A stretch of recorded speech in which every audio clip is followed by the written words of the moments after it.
If you want to buy an investment property, but you want to get into it as little as possible, let me tell you a good plan that I've taken advantage of and done twice so far so that you can become that landlord of your dreams. Hey, my name's Steve Carter. I'm a Las Vegas real estate agent and I'm a Las Vegas native, and I own a couple rental properties and I want to help you do the same.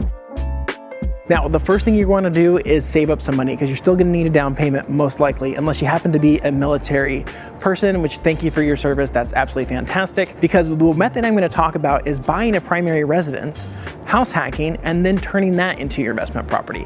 Typically for an investment property, you're going to need anywhere from 20 to 25% down to buy just a straight up investment property. And also the terms aren't going to be as favorable. They'll still be 30 years, which that's a great thing to have. But typically the interest rate is going to be higher than if it was your primary residence. So if in fact you turn it into just a primary residence, you can get into the property for a lot less. So if you're a veteran, that's that 0, which is awesome. But also you could do FHA or conventional and go anywhere from 3.5% to 5% down and get into your first home while you're living there for that first year, because you do need to live in there. We're not doing mortgage fraud, right? You need to live in the home. You could rent out the other bedrooms if you're single, or if it's big enough that you could have, a student or something like that live in your house. And that's called house hacking, and they can kind of help you pay off that mortgage for you.